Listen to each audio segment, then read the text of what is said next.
Alrighty. I am so glad that you all are here. I want to talk to you today about Dear Future Me, the coaching program. And my name is Rhonda Simmons. And here are listed my credentials, but I'll tell you while you're reading them, I'll tell you four fun facts about me. One is that I'll be graduating in May with my doctorate in educational leadership from Liberty University. I'm real excited about that. The other is that I've authored two books. You can search my name on Amazon or Barnes and Noble, and they'll come up. I'm also married to the love of my life, Jeff, and that's a testimony in itself. And so I'm real excited about him too. And the other thing that I am most proud of is that I am the founder and CEO of the Simmons Empowerment Foundation, which is a nonprofit organization that works primarily with unwed teen moms as well as other at-risk students. And so I'll talk about more about that in just a second, because sometimes people ask me, why do I do what I do? You know, what's my why behind starting this nonprofit? And my why actually started about 20 years ago.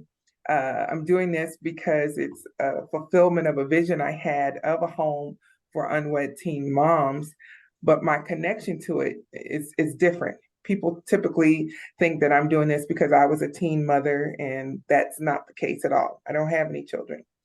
Instead, my connection is that I know the pain of regret. I know how that feels. I know how that cripples you. I remember a long time ago, I was faced with a decision um, because I was very sick, very, very sick that year. And I had to make a decision that I knew would leave me unable to have children. And that was a hard decision to make. And at the time, you know, I was in ministry, I still am. And I thought, you know, well, let me go ahead and have this surgery, get this taken care of, because I don't want to end up in a foreign country and unable to communicate with my medical team, you know, because of the language barriers. And I made the decision and I had surgery. And I will never forget the evening of that surgery when I woke up unable to move, in excruciating pain, heavily sedated. And I still to this day remember the first thought I had. And that thought was, oh my God, what have I done? I just laid there, and the full impact of the decision that I made just hit me. And it wasn't an elective surgery. I was really sick. It was either a matter of have the surgery now or wait until my life was in jeopardy. And it was in an emergency situation. So this was not an elective surgery. Um, but I realized that there was no one in my circle at that time that asked me, am I prepared to live with the decision that I had made? That's crucial because many times people, and especially young people, they make decisions all the time with no regard to living with that decision. You and I both know that there are rewards and consequences to every decision we make, no matter how big and how small. No one in my circle asked me that question. Am I prepared to live with it? I didn't ask myself that question either. You know, I was a grown woman and I didn't think about it. I responded to this medical crisis with logic, what seemed to be the right choice at the time, not with faith, not with consideration to other options. I just made a decision. So my connection to my work with my nonprofit is recovering from regret, recovering from the decisions that I've made. And so here we are today. And I want to help as many young people as I can make better decisions. And I know that's easier said than done. And I know that there are multiple ways to do that. And so I'm here to make the impact that I can on as many as I can so that they can live more fulfilling lives. And so those are my four fun things about myself. I know it went deep really fast, but that's who I am. And I am a student success coach. because my background is in education as well as ministry. But I love working with students and seeing them be successful and overcome all kinds of odds. That's so powerful. So let's keep going.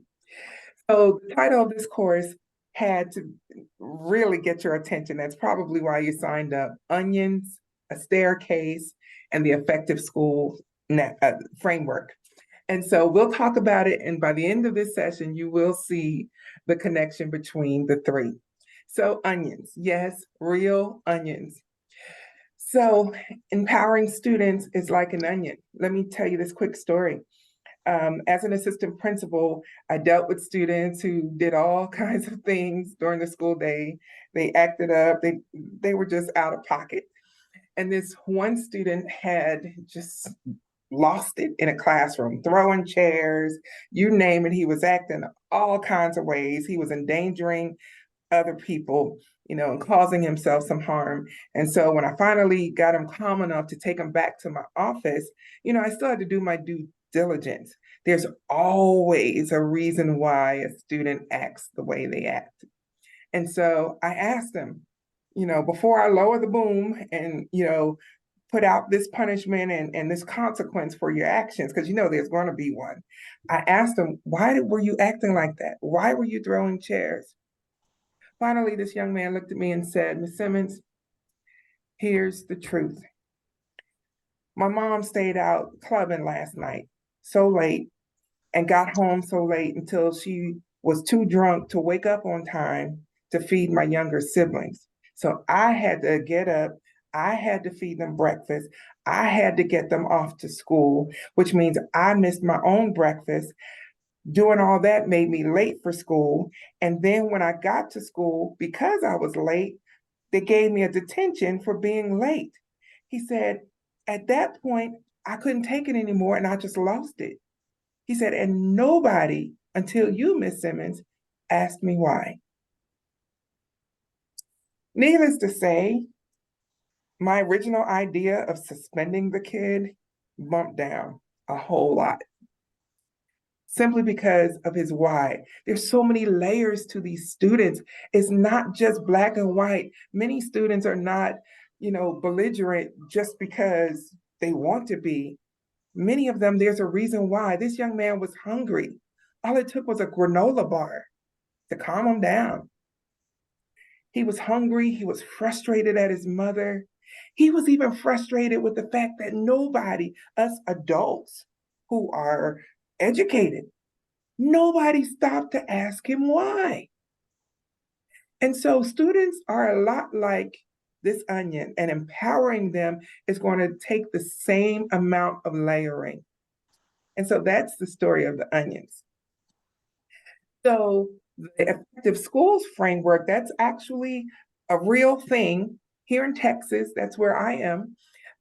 And you may be in different states and there may be other similar frameworks, but there is an effective schools framework in Texas. And part of that framework is called Lever 3. And in Lever 3, there are some specific things I want to pick out of that. Lever 3.1 says explicit school-wide behavioral expectations and culture routines. That's what's in the framework.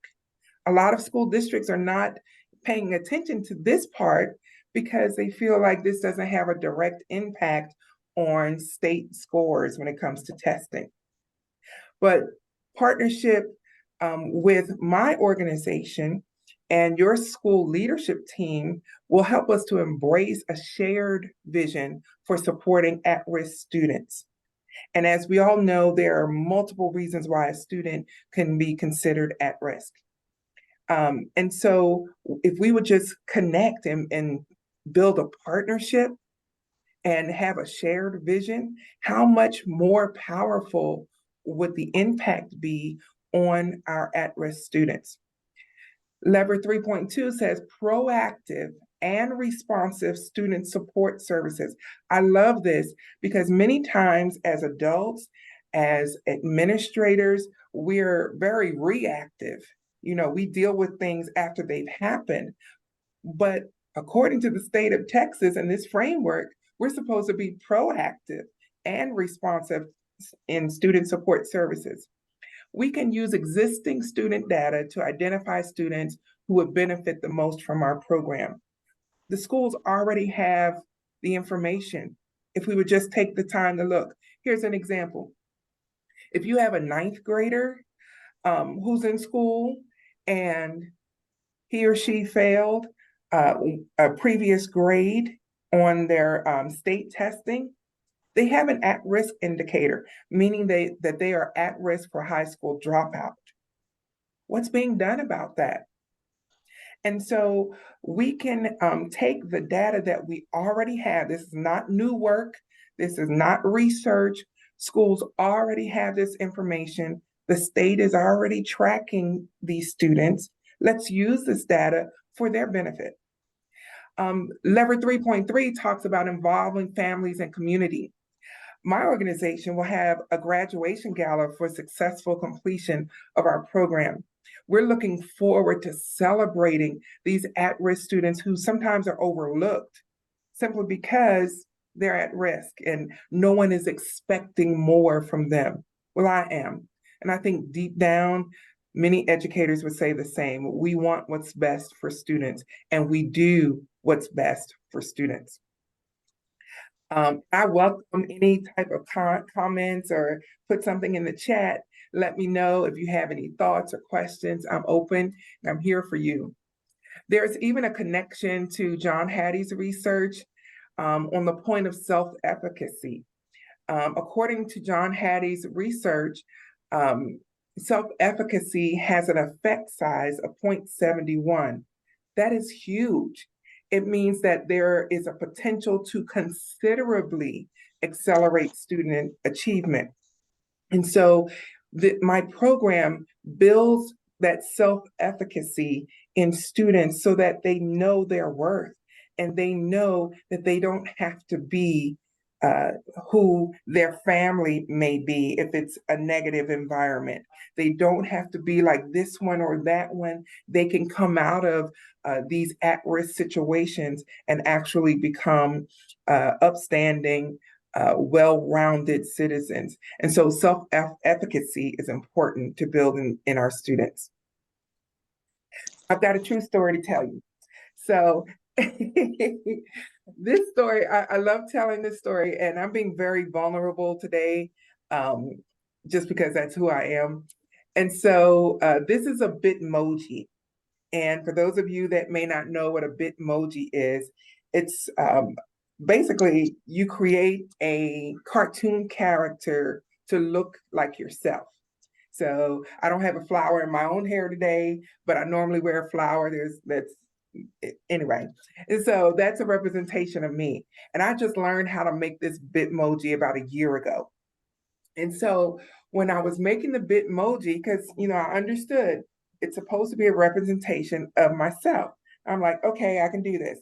And so I started making the Bitmoji. And the great thing about it is you pick, a body, you pick the clothes, glasses, hair, nose, mouth, all the parts. You pick it. And I had picked the body, and between me and you, I'm a bit on the fluffy side. I'll just leave it like that. And so I picked a body that was representative of me. And then I got to the club, I was satisfied with the hair and the glasses and the flower, the complexion and everything. Then I started to pick clothes, right? Okay, now mind you, this is a cartoon character. When I went to pick clothes, I could not find clothes that would hang right on this cartoon character. I mean, I ended up looking so pudgy and dumpy, and I'm like, oh my goodness, it was frustrating me. It was causing me so much angst and so much anxiety because I couldn't look right, even in a cartoon character. What is that about? So I was really super duper frustrated. And all of a sudden, I just stopped. And I had this epiphany, this huge thought. I said to myself, I'm creating this cartoon character, meaning I am in complete control of the outcome of this cartoon character. And I am creating this character to look like who I am today. I wonder what I could do if I created this cartoon character to be who I wanted to look like a year from now. Because I want to lose weight. You know, we're always on that journey. And when I had that epiphany, that changed everything. I mean, you talk about a mindset shift, that changed everything. And so I went back, I started all over again, got a little smaller body. I didn't make her skinny because, you know, I wasn't trying to be skinny, but I made her more healthy, just not as wide. And all of a sudden, when I'm picking clothes, everything just started hanging right, and she just looked so cute. And that's when I realized, dear future me, I wasn't looking at a reflection of who I am today. I was looking at who I wanted to be in the future. And once I made up my mind and went through the process of deciding who do I want to be a year from now, that changed everything. So that's the story behind the Bitmoji. And it really is a true story. So our program called Dear Future Me, the coaching program, we actually have objectives. And by the end of the program, the students will learn accountability, follow through, daily habits, and routines. Now, you might say, well, your program doesn't necessarily align with state curriculum standards. I understand that. But are these not habits that they need, critical habits that they need in their lives every day, today, and beyond? Accountability. You wonder why they're not doing homework? It's because they have no accountability. They have no follow through. They don't realize, well, you might have to do homework every day, not just once a quarter. You know, they have no routines in place.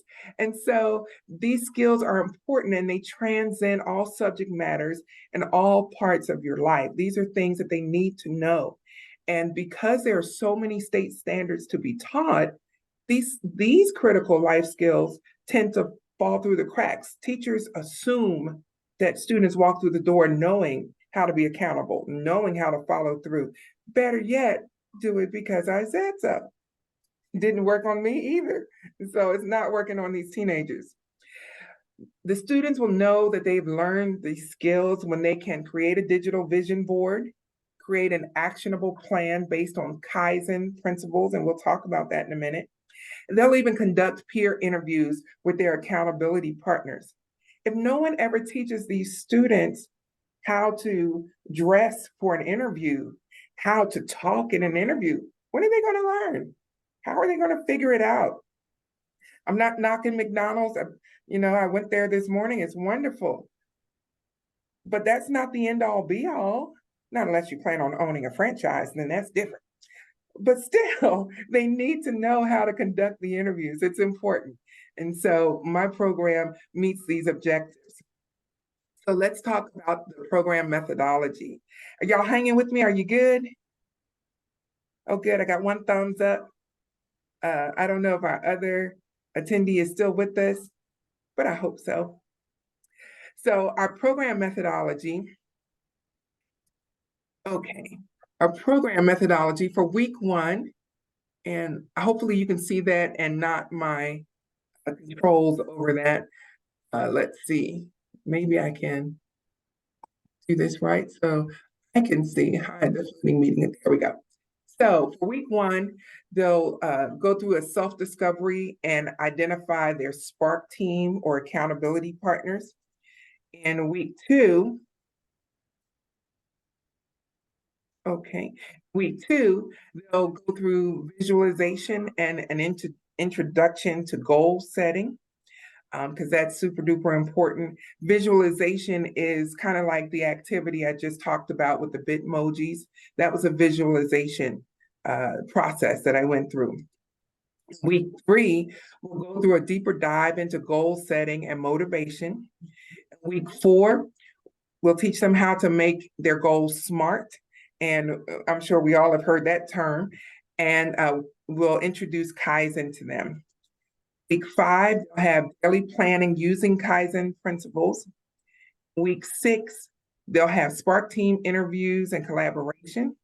Week 7 will be their peer interviews. Week 8 will be a wrap-up self-evaluation. So let's jump right in. So when I was putting this PowerPoint together, I was thinking, what would be the best way to convey to the attendees what the program looks like? And so I was thinking the best way to do that is kind of walking you through the process as if you were the student. And so I'm going to ask you to participate with me as if you were a student going through this.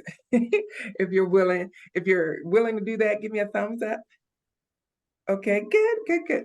Okay, so in week 1, we'll be doing a multi-layered activity to help them identify the traits about themselves that they value the most. This is super important because it focuses on what they like about themselves, not what they hate, not the fact that I need to lose weight, but on the good parts of me. What do I bring to the table that I value? Then they identify their accountability partners, and that more than likely will be someone that they have in common, things in common with. And then here is where we introduce the heart of the program, which is called the Dear Future Me letter. They're going to write a quick letter, which is a writing activity. Hint, hint, you could actually get a grade off this if you wanted to. I was an English teacher before. And so, but it's a quick letter writing activity, but they'll keep revising and editing this letter throughout the program. And so, again, they're writing to their future selves. That's why I call it Dear Future Me. So, two, as I mentioned, was the visualization. So, Lori, the reason why there's a green star there is because that's the activity we're going to practice. So, since we're adults, I know you're a student. For students, I might say a big birthday party, but since we're adults, let's think retirement, you know? Okay, so when you think about yourself, let's say 30 years from now, what do you want people to say about you at your retirement party? I think the first thing I would want them to say is that throughout my career, I always put students first, and that every decision I made was student-centered. Wow, that's cool. Yeah, I think I would want them to say that um, I was a fair leader, and I don't know. Okay, well, that's really Hard. cool. The reason for this activity, and I loved everything you said, is because the next step of the activity is, what are you doing today to make what you just said a reality 30 years from now? For example, I want to be 100 pounds thinner. However, as of 12:29 in the afternoon, I have not exercised today. So I'm not doing the things today that will secure the future that I want. And so I'm sure you are because I actually know you. So I know that you are, but it's a powerful activity because it makes you realize, oh, I just said all these great, wonderful things that I wanted people to say about me, but does my life reflect that today? And so it starts today. And so that's one of the activities we'll be doing.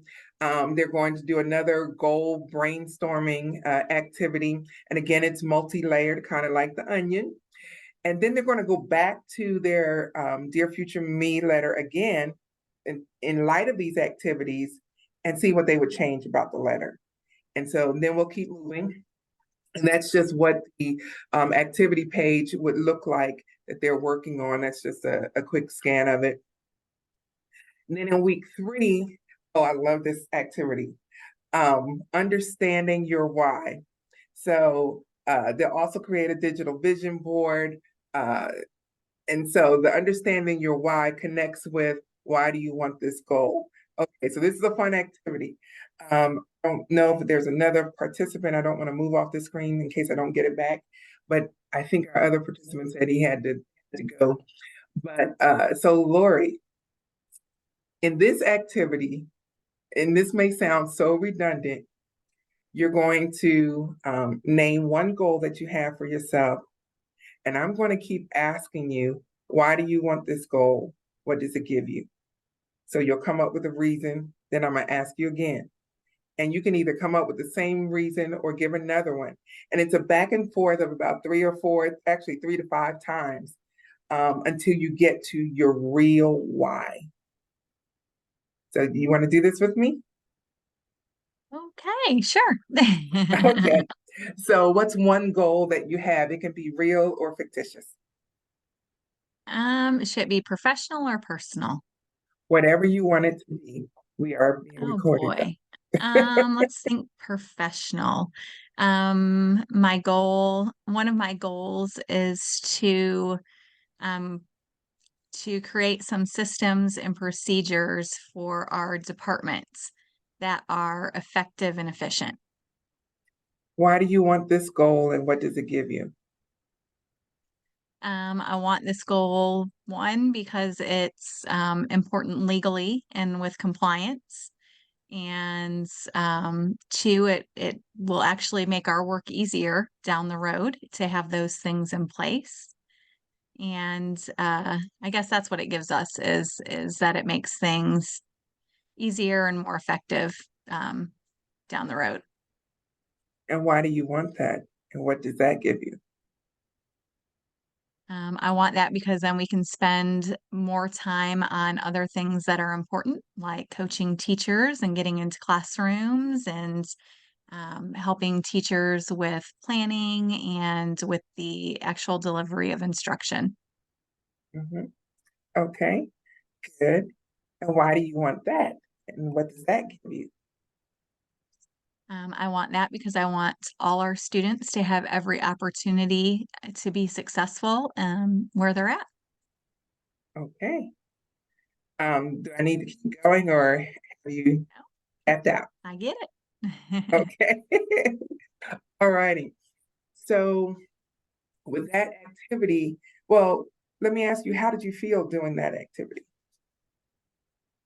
It's good. It's good to reflect about our driving force. Why are we really doing the things we're doing? Yeah, yeah. And it helps you. I know when I first did this activity, it helped me just in ways because it kept getting deeper and deeper. And, I didn't want to keep repeating myself. And then, I realized either my goal really wasn't a goal, it was just a lofty idea, or if it was a real goal, it got serious real quick. And so the students would do this and they'll know when they've reached their real why. Because if you don't have a solid enough why, you're not going to stick to the goal. There's got to be a why behind it. So let's see if I can. Okay, there we go. Week 4, creating their SMART goals. This is where we teach them about Kaizen. And you're probably wondering, what is Kaizen? I'm so glad you asked. Okay, so with Kaizen is a Japanese word that means continuous improvement. It refers to making one small change every day that yields really big changes over time. See, by the way, there's my Bitmoji. Aren't I cute? You are. Yeah, I got the flower and everything. Okay, and so this is a huge principle that we teach in our program because many times when you have children who are, let's say, of low socioeconomic status, they may have a lofty goal. Well, I want to be, a lawyer one day. That's great, but they immediately will feel like that's not even possible. We can't even get a bowl of cereal every day. How am I going to go to law school? And they're thinking down that road. But Kaizen breaks it down into chunks. so that they can achieve that goal, and we walk them through that process. Um, we never tell students that, oh, you can't do that.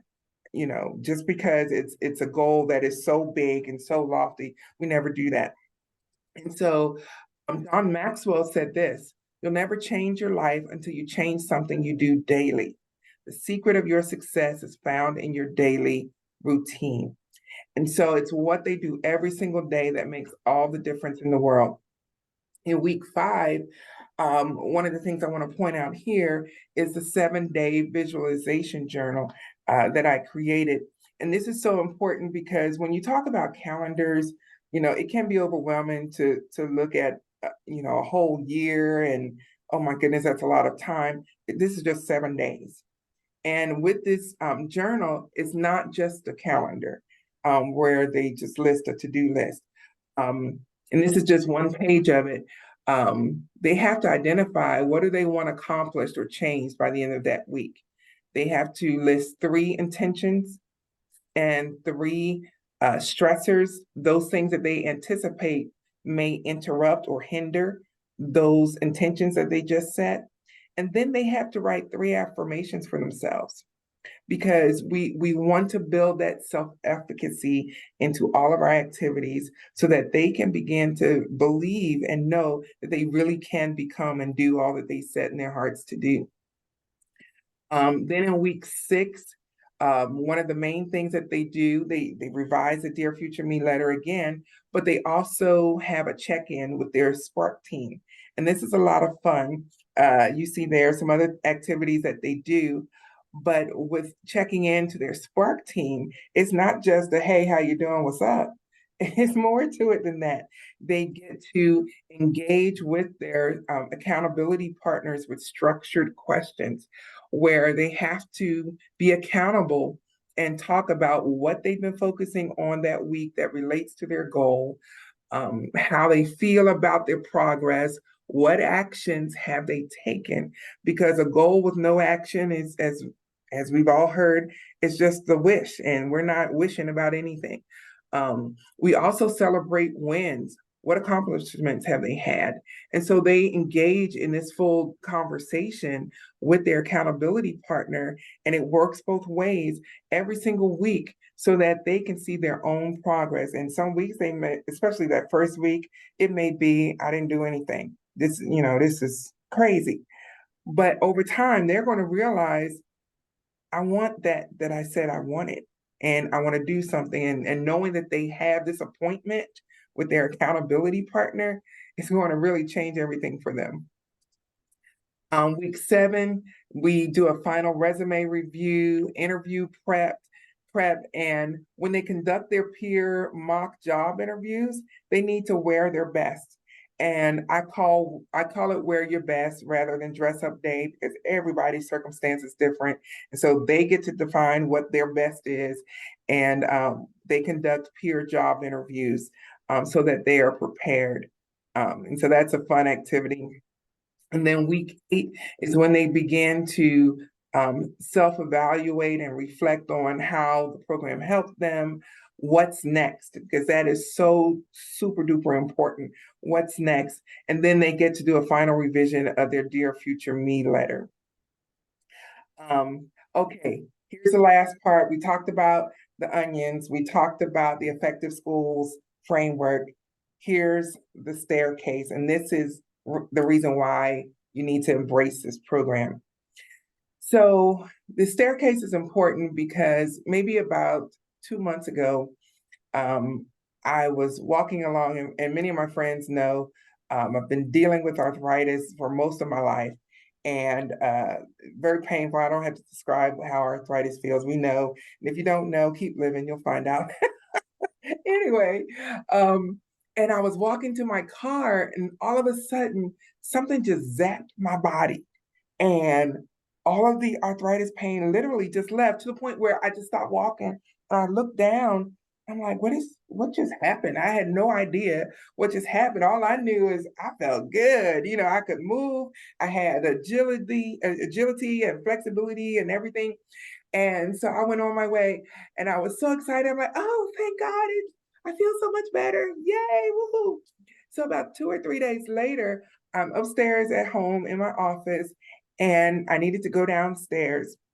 And I started going downstairs. I'll admit again, I've been vulnerable this whole time. I started going down the stairs like a toddler, one step, two step, like a 2-year-old or 3-year-old.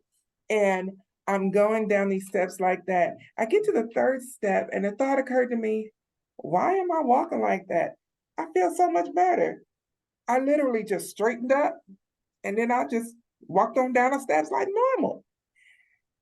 But I realized something. The reason why I started coming down the steps like I did the first time is because I had been so accustomed to walking that way until it was second nature.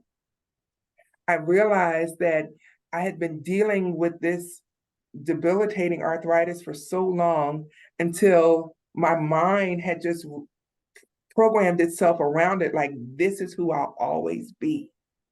And so this is just how I'm coming down the steps. Many times our students do not do better because they don't know better.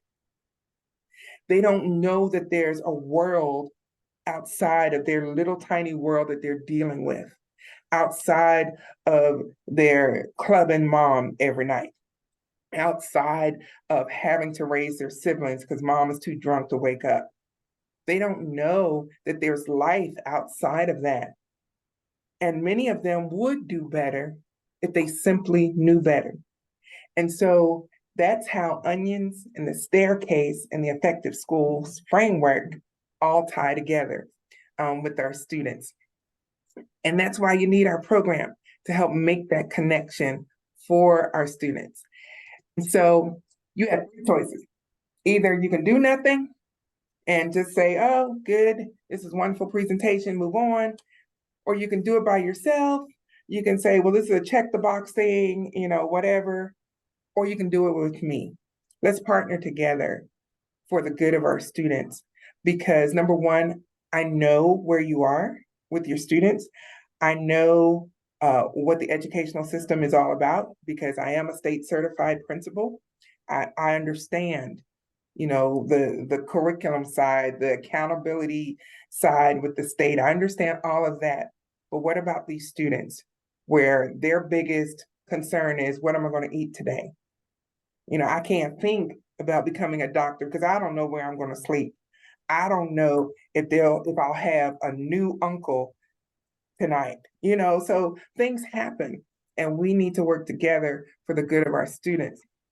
My program helps students ages 14 to 21 to develop critical life and job skills that improve their college career and military readiness. Believe it or not, the state tracks college career and military readiness for students from 5th grade all the way up to 12th grade. And based upon their tests, their state tests, they determine how well they're going to be able to make it in college and a career or the military. And so it's real important that we collaborate and that we work together so that we can benefit our students. Some of the deliverables, and we are just about finished, some of the deliverables of our program would be multiple program coaching tools, which are very interactive, that are directly aligned to each week's objectives, our 7-day visualization journal, as well as our empowerment workbook. There are some implementation options. You might think, well, how is this going to look in my school or in my district? Well, there are a couple of ways. I could come as an assembly speaker to address various grade levels or groups of students, or we can meet virtually and do that. Or we can engage the students in a mini e-course for the resume and writing activities and journaling and discussion board posts. Or we can even have weekly live group coaching calls that are virtual, 30 to 45 minutes with students with no more than 15 students in each group. And so we have options. Let's talk about it. So I really would love to schedule an appointment with you to discuss what implementation would look like to meet your students' needs at your school, on your campus, or in your district. And there is a link, if I can switch my, what you call it? Let me, my mouse, there we go. I'm going to stop sharing for a minute. Stop sharing. Here we go. And I have a link. I wasn't sure if I had already done that, but here we go. So in the chat, which I don't see. Okay, there it is. And so I'll put it in the chat. Okay, and we can schedule an appointment to talk about how we can implement this program in your school or district. I really would love that opportunity. And so, do you have any questions for me? No, ma'am. Okay. Well, I really, really, really appreciate your time and consideration, Lori.